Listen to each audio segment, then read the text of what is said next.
Hello everybody, welcome back to Creative Chaos. Today we're going to make a mosaic tray kit, and it was so big I had to move it over to the other side of the table again.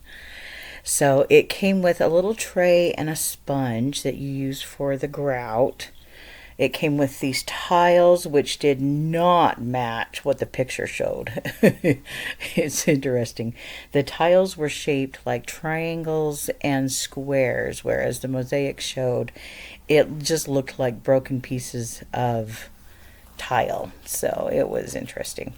Anyways, so the first thing that I did was pull out these little flower pieces. They had 4 of the purple centers and they had 4 white centers.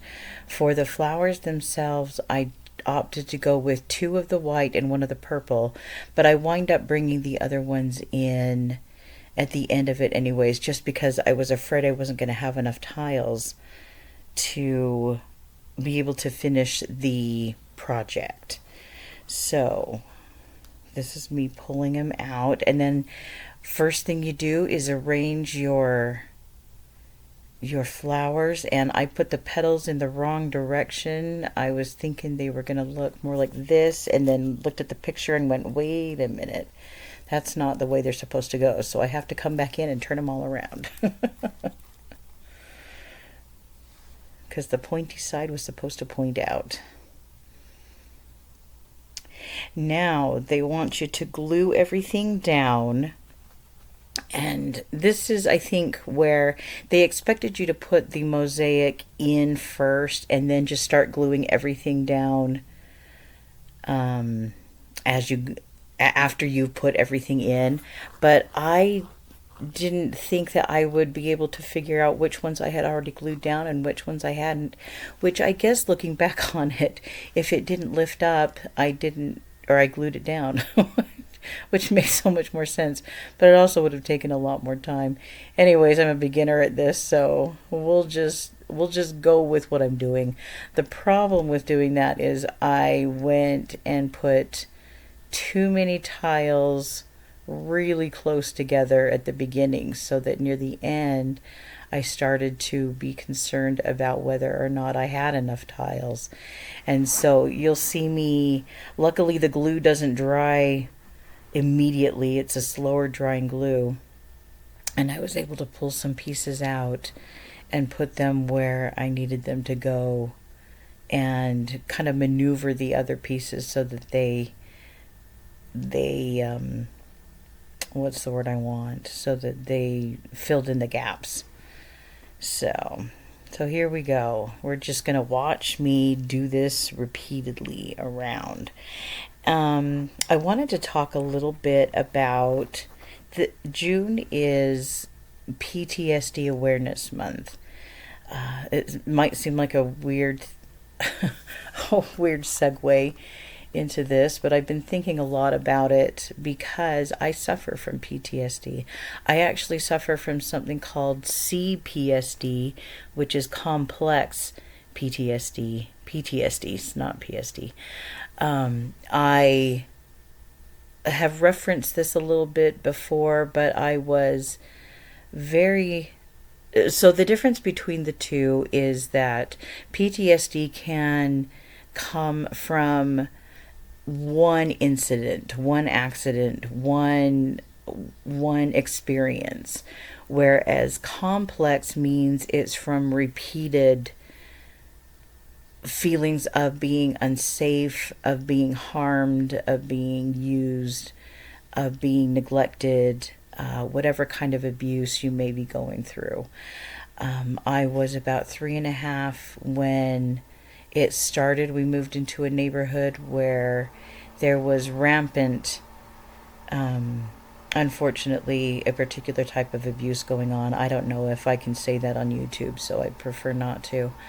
But it was not a family member. It was not anybody that I was related to. It was by some neighbors who had some very sad things going on. And because of that, I was abused from about the age of 3.5 to almost the age of 8. It may have continued into my 8th year. I honestly don't remember exactly when it stopped. Because of the complex nature of my abuse, I forgot about it for years and years. It wasn't until I was about 35 that the memories started coming back. And that's because I was finally in a safe place, a place where I felt like I had I had healed enough and was in a safe enough relationship where I knew I could open up and allow these memories to start coming back in. Now, I also suffered, because of the extent of the abuse, from something called DID, which is dissociative identity disorder. Basically, it's multiple personality, except that I didn't disassociate when my different personalities came forward. Instead, I would do something called co-fronting, which is why it took so long for me to even acknowledge that I had this, because I never had empty pockets of time where I didn't know what was going on. I didn't have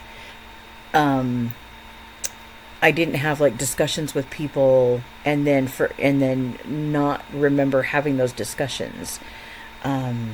Instead, my different personalities would come forward, which were fairly, I don't want to say benign personalities, but they're gentle.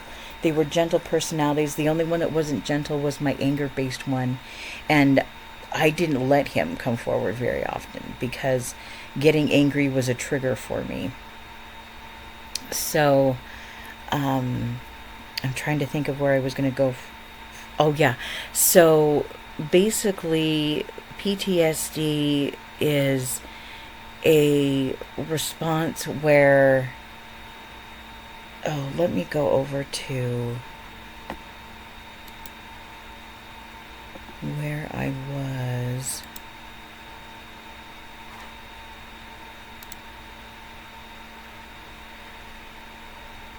So your body doesn't feel safe even when nothing is happening. You find yourself being hypervigilant. I never understood why, whenever we went somewhere, I didn't like having my back to the door. In fact, if I could have my back to a wall, that was even better, because nobody could come up from behind me. I would have chronic anxiety, a freeze response. I remember one day at work, there was a gentleman who... This was during COVID or post-COVID, when we were being asked to wear masks. And he came in without a mask, and I didn't even realize that. And one of my coworkers came up and said, "You really need to put one on." And I happened to be kneeling down trying to find something in a cupboard for him. And he got really upset. And I froze in that moment. I was so terrified of this man that was standing over me, angry, that I completely froze in the moment. And that's not the first time, nor was that the last time something like that happened. You have emotional flashbacks where you feel ashamed or worthless or unsafe, and you have no idea why. There was a week where I felt like I was in trouble, and I couldn't figure out why I felt like I was in trouble. I kept going over things at work, at home, at church, and I could not figure out why. And it just occurred to me later on in that week that it was due to a memory that was coming forward. And so it can affect your relationships. It can affect... Either you're afraid of being abandoned, so you practically hyper fixate on someone, or you have a fear of closeness, so you just don't get close to anyone. You tend to, because it's all you knew, you tend to fixate on people that are like your abusers, because that's all you knew. And so that just... And then there are long-term survival modes. It can lead to things like chronic fatigue, pain syndromes. I have pains in areas where, like, I have pain in my knee right now, and I know it's memory related, but it's really affecting the way I walk. There's nothing wrong with my knee, but it's really frustrating. You can get fibromyalgia. You can get autoimmune patterns. My eczema pops up in areas where my abuse is prominent, wherever the memory is leading me. So, like, I will get really big patches on my cheeks when I know that I have wanted to cry and haven't been able to cry. So, and then there's a grief pattern for the childhood that you didn't get, or if it happened when you were a child, for the safety that you never really have, the person that you couldn't be, the life that could have been, the love that wasn't safe. And there's a lot of regret and that, but there's positive to it too. There's especially if you go in and get therapy, you can start to come out the other side. You can regulate your nervous system. You can build internal safety. You can boundary repair is a big one. Grief processing, figuring out how to have safe and quote unquote normal relationships, and you can learn to forgive yourself. That is probably one of the biggest patterns that is hard to break, is feeling like you're okay and that this wasn't your fault, and that you can forgive yourself. And so I just wanted to make you guys aware of this. This is something that I am very passionate about. And it's an important thing to know about. And so I love that they have this entire month to talk about this. So we'll leave it there and we'll come back to my mosaic. Now, they had me make this grout. The first batch I did really thick because they said they wanted it like a thick toothpaste. I regret doing that because I ran out of grout. You're going to see me get to the end here and I am frantically trying to fill in the areas, but there is nothing left to fill in. Now, luckily, I make rocks, and so this is why this is suddenly gray.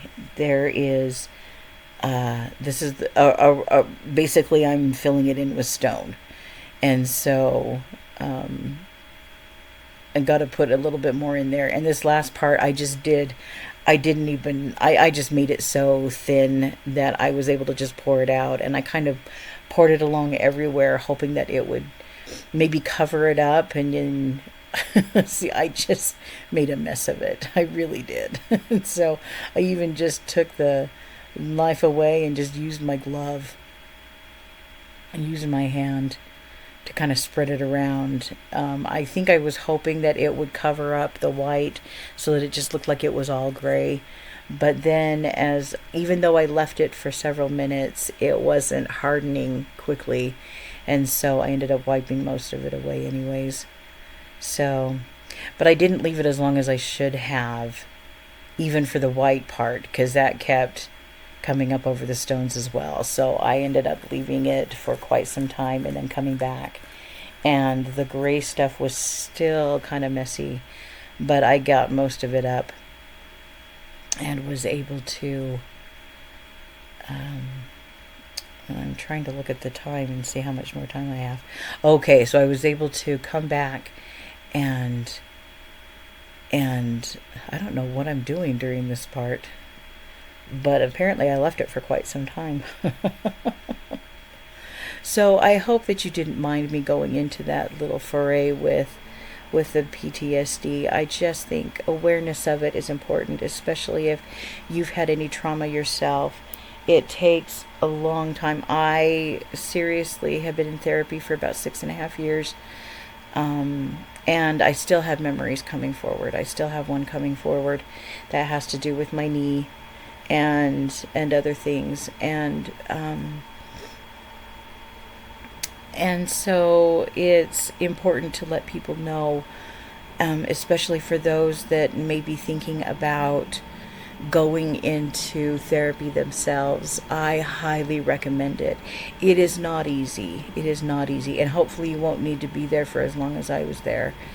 But it is so worth it. I feel freer, and I actually am less afraid now.